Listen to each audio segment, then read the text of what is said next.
हम आपके साथ मौजूद हैं और हमारे साथ अफवाज पाकिस्तान की आयरन लेडीज़ जिनका ताल्लुक बहरी बरी और फ़ज़ाई फ़ौज से है, हमारे साथ मौजूद हैं। अफवाज पाकिस्तान की जो अज़्म हिम्मत है, जो जुरत है, उसकी आयनादार है। इनका मैं तारुफ कराता चलूँ। हमें ज्वाइन कर रही हैं wing commander Khatija, Pakistan air force से ताल्लुक़ है, आपको वेलकम करेंगे। उनके साथ मौजूद है लेफ्टिनेंट ईज़ा शाहीन, पाकिस्तान नेवी से आपका ताल्लुक़ है। उनके साथ तशरीफ़ रखती हैं कैप्टन खतीजा खान, पाकिस्तान आर्मी से ताल्लुक़ है इनका। मेरे लेफ़्ट साइड पर मौजूद हैं कैप्टन फ़ातिमा खालिद, पाकिस्तान फ़ौज से उनका ताल्लुक़ है। उनके साथ मौजूद हैं स्क्वाड्रन लीडर हिरा, पाकिस्तान एयरफोर्स से ताल्लुक़ रखती हैं और हमारे साथ यहाँ आज के प्रोग्राम में मौजूद है लेफ्टिनेंट मारिया इजाज़, हमारे साथ मौजूद, पाकिस्तान नेवी से इनका ताल्लुक़ है। आप सबको ईद के इस खसूसी प्रोग्राम में वेलकम करेंगे। Thank you.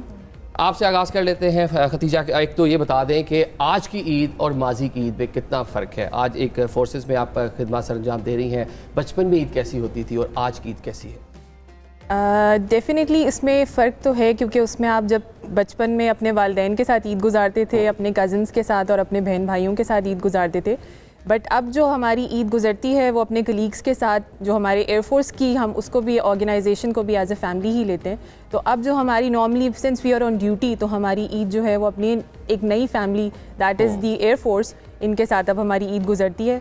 और वालिदैन डेफिनेटली हमारी कमी को तो महसूस करते हैं, बट सिंस हम इस चीज़ को एक ऑनर भी लेते हैं और वो लोग भी एक ऑनर की तरह ही उसको लेते हैं, तो वो भी इस चीज़ से काफ़ी खुश होते हैं और हम भी इस चीज़ को एक ऑनर ही लेते हैं कि हम अपनी ईद पर भी ड्यूटी परफॉर्म करें और मुल्क की हिफाजत की खिदमत सर अंजाम दे रहे हैं। इज़ा, आप ये बता दें आपकी ईद कैसी गुजर रही है और माजी की जो ईदें थी जब आप स्टूडेंट थी, छोटी थी, और आज की ईद में कितना फ़र्क है? ड्यूटी के हवाले से बात करें तो हम 24/7 ड्यूटी पे होते हैं, ऑन कॉल होते हैं। तो अक्सर ऐसे होता है कि ईद पे हम अपने घर नहीं जा पाते, तो वो घर वालों को भी एक चेंज फील होता है और हमें खुद भी फील होता है, लेकिन अगेन इट्स एन ऑनर। ठीक है खतीजा, आपकी ईद कैसी गुजर रही है और कितना टाइम हो गया अफवाज पाकिस्तान में आपको सर्व करते हुए? मेरे तकरीबन 4.5 साल हो चुके हैं पाक आर्मी में। और अब जो है वो ईद काफ़ी डिफरेंट है, क्योंकि बचपन में ये था कि बचपन की ईद का कोई मुकाबला ही नहीं है, टू बी वेरी ऑनेस्ट, क्योंकि आपको सिर्फ इतनी फ़िक्र होती थी कि आपने ईदी जमा करनी है और आपने खेल कूद में मसरूफ़ रहना है। लेकिन अब ये है कि एज एन आर्मी ऑफिसर पहला क्वेश्चन आपका ये होता है कि इस बार ईद क्या आप अपनी फैमिली के साथ स्पेंड कर सकेंगे, नहीं कर सकेंगे। आपके जो अंडर कमांड हैं क्या वो अपनी फैमिलीज़ के साथ नहीं है, और अगर नहीं है तो उनके साथ वक्त गुजारना ताकि उनको अकेलापन फील ना हो, तो वो बड़ा अब चेंज आ चुका है, हमारी प्रायोरिटीज़ चेंज हो चुकी हैं आफ्टर जॉइनिंग पाक आर्मी। ठीक है, और ईदी वैसे मिलती है, अभी भी मिलती है कि अब ईदी देती हैं आप? ईदी ये है कि अभी ख़ानदान में कुछ बुजुर्ग हैं, वो बड़े खामोशी से अभी भी ईदी थमा देते हैं, और उस वक्त आपको खामोशी से क्यों? बिल्कुल कि उनको होता है कि अब ये बड़ी हो गई है, तो लेकिन ये कि उस वक्त आप बचपन की यादों में चले जाते हैं।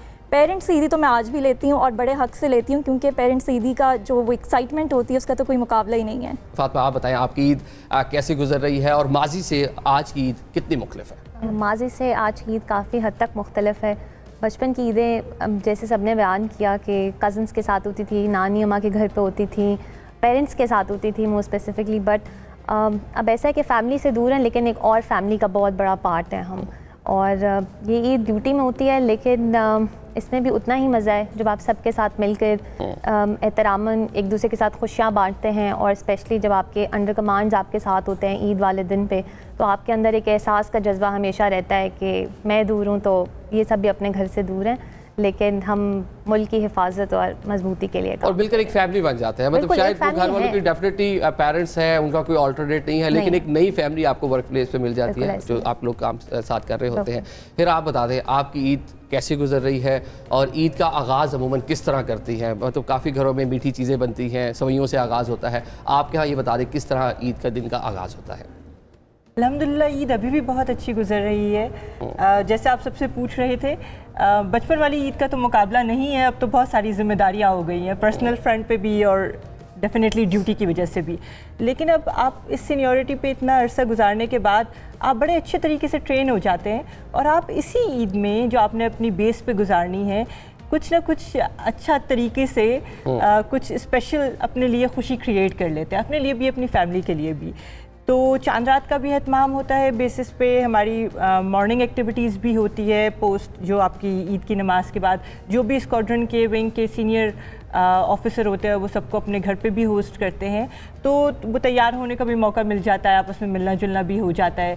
उस तरह से आपको जो है वो फैमिली की उस तरह से कमी महसूस नहीं होती। कोशिश होती है कि डेफिनेटली जब भी मौका मिले सेकंड डे पे, थर्ड डे पे, तो वालिदैन से भी ज़रूर मिला जाए, क्योंकि वो भी इंतज़ार में होते हैं हमारे और हमारे बच्चों के। चले, आप सब ख़वातीन है, मैंने आपसे बख्शिश नहीं करनी, मैंने पूछना है कि ईद की तैयारियाँ आपकी किस तरह की। ख़वातीन वाली सारी बातें मैंने करनी है, लेकिन अभी ईद के आगाज़ पर बात करते हैं। हमारी आप बता दें, आपके ईद का आगाज़ किस तरह होता है और कौन सी ऐसी चीज़ है जिसके बगैर अभी लगता है कि ईद नामुकम्मल है?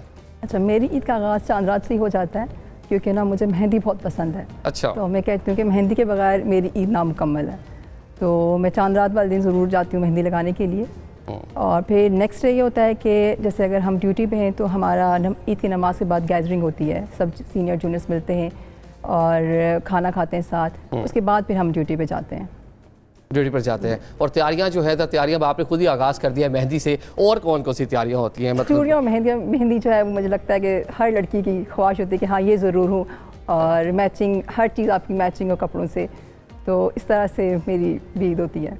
ठीक है मैडम खदीजा, आप ये बताएं कि ईद की तैयारियां जो हैं ख़वातीन की, हम तो घर में देखते हैं कि आखिरी टाइम तक वो मुकम्मल नहीं हो पाती। आपने ऑफिस को भी मैनेज करना है, ड्यूटीज़ भी देनी है, साथ में ईद की तैयारियां भी करनी है, तो उस पर कमांडो एक्शन करती हैं जा करके जल्दी जल्दी चीज़ें ले ली कि वो टाइम टेक करती हैं, क्योंकि ख़वातीन शॉपिंग पे तैयारी में बड़ा ज़्यादा टाइम लगाती हैं। अच्छा, आजकल तो ऑनेस्टली स्पीकिंग हमें जो है ना बाहर जाने का सेंस, आपने इस तरह का प्रोटोकॉल होता है कि we have to be at the base, या हमें 30 मिनट्स की नोटिस पे अवेलेबल रहना होता है। और तो कोशिश यही होती है कि हम बहुत पहले इसकी प्रिपरेशंस कर लेते हैं, इवन बिफोर रमज़ान स्टार्ट्स हम उस पर पूरी बच्चों की और अपनी तैयारी कर चुके होते हैं। As far as the Eid celebrations are concerned कि हमने क्या बनाना होता है, तो उसमें ऐसा ही होता है कि we don't take much time, क्योंकि हमारे पास टाइम होता भी नहीं है, और हमें यही होता है कि बाय ऑल मीन्स हमने स्टैंड बाय भी रहना होता है। तो all the time the phone is with me, कि कभी भी कॉल आएगी तो मैंने जाना भी है, तो अगर किचन में भी मैं कुछ कर भी रही होंगी तो I have to be with the phone as well, कि मैंने उस पर एक निगाह रखी होती है कि मुझे स्टैंड बाय देनी है या मुझे जाना है जब भी, तो मैं उसको ज़रूर जो है ना उसमें मतलब जो सिचुएशन है आप लोगों की उसके मुताबिक आपने चीज़ें ऑलरेडी मैनेज की होती है, बर वक्त जो है कमांडो एक्शन करके सारी शॉपिंग प्रोएक्टिव एक्शन होता है हमारा। और जो हमें बचपन से एकेडमी में भी ब्रीफ किया जाता है कि you have to be proactive, तो हम इसमें भी घर मैनेज करने में भी हर चीज़ जो पहले आने वाली होती है उसको पहले से ही ना एंटिसिपेट करके आप उसको हैंडल कर रहे होते हैं। इसे आप बताएं, ईद के 3 दिन 3 तरह के ड्रेसेस बनाने हैं, ख़वातीन की बहुत सारी तैयारियां होती हैं जो उनकी करना होती है उनको, लेकिन ऐसा हो कि आपने बहुत सारे ड्रेसेस अपने बना लिए हैं, लेकिन सारे दिन ड्यूटी पर गुजर के कपड़े पहनने का मौका ही नहीं मिला जो आपने इतनी तैयारी की थी। अच्छा, मेरा ये कि मुझे ज़्यादा कपड़े बनाने का शौक़ नहीं है हमेशा से। ठीक है। तो ईद के फर्स्ट डे का तो ऑब्वियसली होता है कि प्रॉपर तैयारी करनी होती है, सारी चीज़ें होनी चाहिए आपके पास, तो ऑब्वियसली पहले से हम इन चीज़ों को मैनेज कर रहे होते थे जब नेवी में आने से पहले। अब ये होता है कि अगर घर पे नहीं भी जा सकते तो अम्मी देख रही होती है इन चीज़ों को, लेकिन मेरा ये होता है कि मुझे ये चाहिए तो फिर यही चाहिए तो मैं कुछ स्पेसिफिक होती हूँ फर्स्ट डे के लिहाज से।